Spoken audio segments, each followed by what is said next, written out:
Bienvenue autour de cette table, c'est Ludo et aujourd'hui je vais vous parler de Omerta. Omerta, c'est un petit jeu de 3 à 5 joueurs pour des parties d'environ 20-30 minutes. Ça dépend de si vous voulez le faire en nombre de manches ou en nombre de points. Et c'est un jeu qui nous plonge dans la mafia. Et oui, c'est un jeu où les coups fourrés sont de mise puisque vous allez vous pourrir les uns entre les autres et c'est tout ce qu'on aime. Le terme plus que n'a pas été inventé pour rien. Alors, au début de partie, vous avez chacun 4 cartes devant vous et vous allez pouvoir en regarder 2.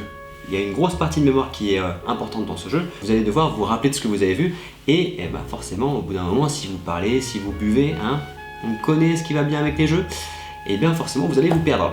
Donc là, au début de partie, je regarde 2 cartes. Là, hop, 2 cartes que j'ai regardées. Il va bien falloir se rappeler parce qu'une fois qu'on les a vues, on ne peut plus les regarder. C'est finito. Donc là, je sais que j'ai mes 2 cartes ici. Ces deux-là, je les connais pas du coup. Mais c'est justement avec les actions de la partie qu'on va essayer de connaître un petit peu plus.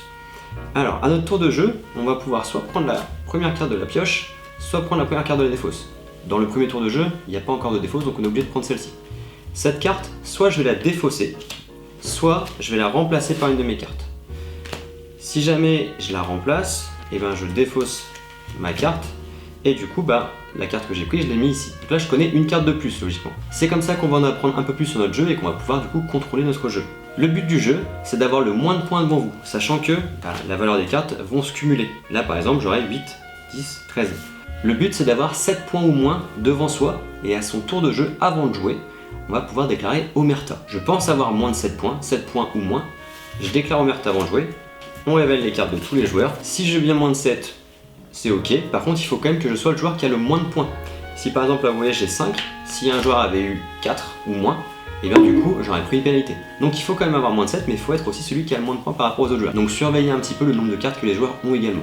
Maintenant que vous avez la base du jeu, il y a 2 types de cartes. Les cartes bouteilles qui vont de 1 à 10 et les cartes personnages qui ont des effets quand ils sont défaussés. Sauf 3, je vous montre juste ici et je vous expliquerai un petit peu plus tard.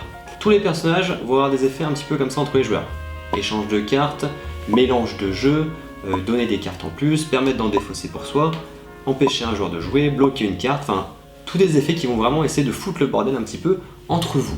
Il y a un petit aspect un petit peu Lucky Luke dans ce jeu, dans le sens où si jamais à un moment donné, vous défaussez une valeur, ou un joueur défausse une valeur, vous savez que vous avez cette valeur devant vous, vous allez vous regarder dans les yeux comme ça. Et ça va être le plus rapide qui va dégainer sa carte.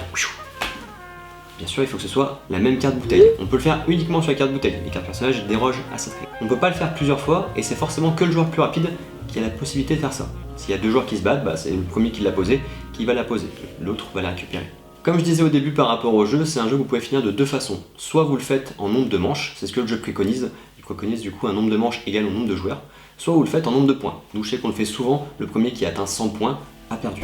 Voilà, vous avez tous les éléments en main pour jouer à Omerta, c'est vraiment le jeu de pupute par excellence que vous pouvez jouer entre potes. Ça permet de resserrer les liens, de se sentir unis, soudés. En tout cas, n'hésitez pas à aimer, partager et commenter cette vidéo si elle vous a plu. Et on se retrouve très vite pour une autre vidéo sur d'autres jeux de société. Ciao!